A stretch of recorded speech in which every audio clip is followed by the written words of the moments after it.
নমস্কার, সন্ময় স্পিক্স থেকে বলছি। সন্ময় বন্দ্যোপাধ্যায় আপনাদের জন্য এবং অবশ্যই আপনাদের ভাবনার জন্য 25,753 চলে যাওয়া কলকাতা হাইকোর্টের নির্দেশের চাকরিগুলো, তার সেই রায়ের বিরুদ্ধে রাজ্য সরকার গিয়েছিল সুপ্রিম কোর্টে। যাদের চাকরি চলে যাওয়ার নির্দেশ গিয়েছিল হাইকোর্টে, তাঁরাও গিয়েছিলেন সুপ্রিম কোর্টে, এবং শেষ পর্যন্ত যারা জালিয়াতি করে চাকরি পেয়েছেন তাঁরাও গিয়েছিলেন সুপ্রিম কোর্টে, এবং যারা মূল পিটিশন করেছিলেন তারাও গিয়েছিলেন সুপ্রিম কোর্টে মামলাটা লড়তে। গতকাল তার ফাইনাল হিয়ারিং হলো, এবার তার রায়।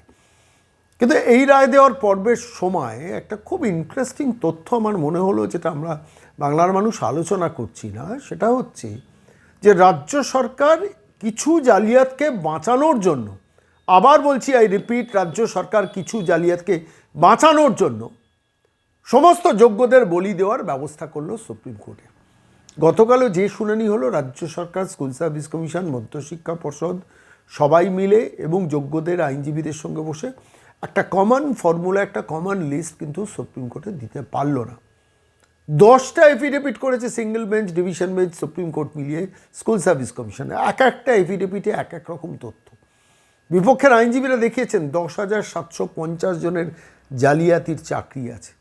রাজ্য সরকার কখনো বলছে 5,000, ওই স্কুল সার্ভিস কমিশন কখনো বলছে 5,000, কখনো তথ্য যা দিচ্ছে সেখানে 7,000, আবার যা নথি জমা দিচ্ছেন স্কুল সার্ভিস কমিশন তাতে 10,750। খালি একটু ভাবার চেষ্টা করুন বাংলার মানুষ, আমি বলছি আপনারা ভাবার চেষ্টা করুন। আমি আইনজীবী বিক্রম বন্দ্যোপাধ্যায়ের কথা শোনাবো। তিনি পরিষ্কারই বলেন যে আলটিমেটলি টেন্টেড ক্যান্ডিডেটদের চাকরি বাঁচানোর জন্য বলি দেওয়া হচ্ছে যোগ্যদের। এটা বুঝতে হবে মানুষকে। রাজ্য সরকার যদি সিঙ্গেল বেঞ্চের তলার ডিভিশন বেঞ্চে যদি সেই সময় দাঁড়িয়ে সেগ্রিগেশনের লিস্টটা দিয়ে দিত, তাহলে এই যোগ্য ছেলেমেয়েদের কি রাস্তায় বসে থাকতে হতো বলুন তো? ধর্মতলায় ওয়াই চ্যানেলে যারা এখনও দিনের পর দিন, রাতের পর রাত জাগছেন, দিনের পর দিন বসে থাকছেন, পরিবার পরিজনকে ছেড়ে আন্দোলনের মধ্যে রয়েছেন, তাঁদের কি রাত জাগতে হতো? আজকে যদি এদের চাকরি যায়, আমি বলছি এদের যদি চাকরি সত্যি চলে যায় 6 বছর 7 বছর চাকরি করার পর, তাহলে শেষ পর্যন্ত রাজ্য সরকারকে স্টেপ ডাউন করা উচিত। করবেন না, নির্লজ্জের সরকার, তারা স্টেপ ডাউন করবে না। আচ্ছা বলুন তো, গান্ধী মূর্তির পাদদেশে মাসের পর মাস, বছরের পর বছর, শীত গ্রীষ্ম বর্ষা রোদ্দুর সমস্ত উপেক্ষা করে দিনের পর দিন যারা ওয়েটিং লিস্টে যে ছেলেমেয়েরা বসে রয়েছে, তারা কি অপরাধ করেছে? আজকে সমাজে শিক্ষিত হয়ে অপরাধ করেছে? বারবার সে প্রশ্নটা করি। আজকে যাওয়া যেত না সুপ্রিম কোর্টে একটা কমন সেগ্রিগেশন লিস্ট ফর্মুলা বার করে? কেন কেন কেন মিটিংয়ে বসলেন না? যারা যোগ্যতার ভিত্তিতে চাকরি পেয়েছে তারা বারবার বিকাশ ভবনে গিয়েছিলেন। একটা সামান্য মিটিং, একটা ম্যারাথন মিটিং, যে আমরা এই ফর্মুলায় যোগ্যতা সেগ্রিগেশনের লিস্টটা তৈরি করেছি, অর্থাৎ কারা অযোগ্য কারা যোগ্য এই তালিকাটা করেছি। করলেন না রাজ্য সরকার। অর্থাৎ রাজ্য সরকারের ইন্টেনশনটা ইজ ভেরি ক্লিয়ার, যে অযোগ্যদের ঢাল করে যোগ্যদের চাকরিটা যাক, অর্থাৎ অযোগ্যদের চাকরি বাঁচানোর জন্য, যারা জালিয়াতি করে, যারা আমাদের টাকা দিয়ে চাকরিটা পেয়েছে, তাদের চাকরি বাঁচানোটা আমার অনেক বেশি বড় ইন্টেনশন। এবং সেইটা করতে গিয়ে আজকে যদি এই যোগ্যদের চাকরিটা চলে যায়, তাহলে রাজ্য সরকারের এই ইন্টেনশনই দায়ী থাকবে। গতকাল সুপ্রিম কোর্টে সওয়াল করে বেরোনোর পর আইনজীবী বিক্রম বন্দ্যোপাধ্যায়ের সঙ্গে আমরা কথা বলেছিলাম, ঠিক এই পার্টিকুলার পয়েন্টটার কথা বলেছেন। কি বলেছেন আইনজীবী বিক্রম বন্দ্যোপাধ্যায়, শুনুন। আমাদের আদার সাইডে সওয়াল করেছেন মুকুল রোহাতগি, অভিষেক মানু সিংভি, দুষ্মন্ত দাবে, তারপরে আরো ছিলেন গুরুকৃষ্ণ কুমার ছিলেন, করমজিৎ সিং পাটোয়ালিয়া ছিলেন। সারা সুপ্রিম কোর্টের মোটামুটি ধরুন এই মামলাতে যত সিনিয়র অ্যাডভোকেট রয়েছেন অলমোস্ট সবাই আমাদের বিপক্ষে তারা সওয়াল করেছেন। জয়দীপ গুপ্ত ছিলেন, দুষ্মন্ত দাবে ছিলেন। এর আগে আমরা আরো অ্যাডভোকেট দেখতে পেয়েছি। আচ্ছা, সিএস বৈদ্যনাথন ছিলেন, অনেক বড় বড় আইনজীবী, ইকবাল, অনেক বড় বড় আইনজীবী সুপ্রিম কোর্টের ছিলেন। এবং তারা সুপ্রিম কোর্টের মোস্ট প্রবাবলি সব আইনজীবীরাই প্রায় অলমোস্ট। আমি আপনাকে একটু অন্য অ্যাঙ্গেল থেকে প্রশ্নটা করব। সেটা হচ্ছে এরা যে সওয়াল করলেন, এরা তো প্র্যাকটিক্যালি এই 25,753 জনের চলে যাওয়া চাকরি বাঁচানোর জন্য সওয়াল করলেন, তাই তো? হ্যাঁ হ্যাঁ হ্যাঁ, অধিকাংশই। এবং আলটিমেটলি বকলমে রাজ্য সরকার বা নবান্ন এই অর্থ ব্যয়টা করলেন মানে নিজেদের চাকরি চুরি কভার আপ করার জন্য। সেটা বলা কি ঠিক হবে?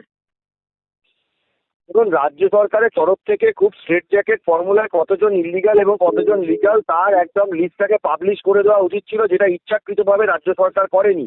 এবং স্কুল সার্ভিস কমিশন করেনি। এবং আমি বলবো যেটা একমাত্র আমারই কোর্ট, যে রাজ্য সরকার বেসিক্যালি টেন্টেড ক্যান্ডিডেটদের বাঁচাতে চাইছে। যদি টেন্টেডরা না বাঁচে পুরোটাই যাক, তা না হলে অন রেকর্ড কলকাতা হাইকোর্টে সাবমিশনে রাজ্য সরকারের তরফ থেকে স্পেসিফিক বলা হয়েছে যে কত ইলিগ্যালিটি হয়েছে, that cannot be determined in it এক্সাক্টিটিউড।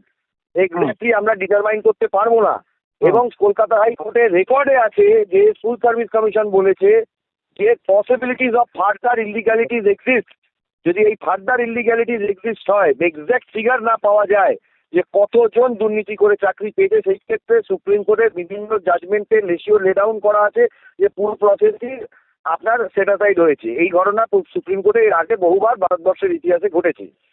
এটাই মূলত প্রশ্ন ছিল। আমরা সুপ্রিম কোর্টের কাছে এটাই দেখানোর চেষ্টা করেছিলাম যে রাজ্য সরকার এবং স্কুল সার্ভিস কমিশনের তরফ থেকে exact figure, exact number of illegal appointment, সেইটা ডিটারমাইন রাজ্য সরকার এবং স্কুল সার্ভিস কমিশনের তরফ থেকে করা হয়নি। যদি তারা এটা করতে না পারে তাহলে পুরো প্রসেস বাতিলের দিকে চলে যেতে পারে। এবং এর আগে সুপ্রিম কোর্ট বিভিন্ন সময় এই জাজমেন্ট দিয়েছে। আলটিমেটলি আজকে সব পক্ষ শুনানি হওয়ার পরে অর্ডার রিজার্ভ হয়েছে এবং জাজমেন্টের জন্য এটা ওয়েট করতে হবে। জজ সাহেবরা তবে জাজমেন্ট দেবে, তবে হবে।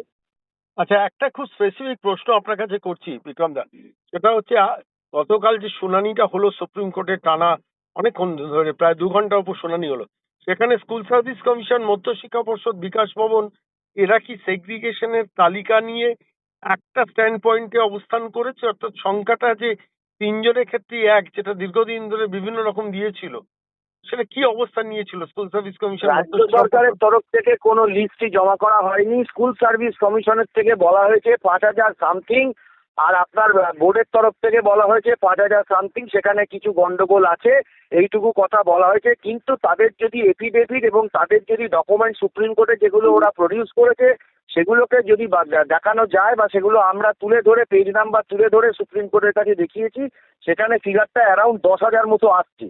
তাই জন্য তারা নিজেরাই সঠিক নয়, তারা নিজেরাই জানে না। তাদের উচিত ছিল তাদেরকে পুরো সেগ্রিগেটেড লিস্টটা প্রকাশ্যে পাবলিশ করে দেওয়া, যে এদের এই নাম্বার সহ। তাহলে জিনিসটা অনেক ক্ল্যারিফিকেশন আসছে। ভেতর থেকে একটা এফিডেভিট দিয়ে বলে দিলাম এবং দেখবেন 10খানা এফিডেভিটে 10 রকমের স্কুল সার্ভিস কমিশনের স্ট্যান্ড। কোনো স্ট্যান্ডের কোনো ঠিকই নেই। তো তাহলে কি করে হবে? আমাদের এটাই কোর্টের কাছে সাবমিশন ছিল। হিয়ারিং কনক্লুড হয়ে গেছে এবং অর্ডার রিজার্ভ। জজ সাহেবরা যেটা ভালো মনে করবেন সেটা রায় দেবে। অনেক ধন্যবাদ, অনেক ধন্যবাদ বিক্রম দা। ধন্যবাদ।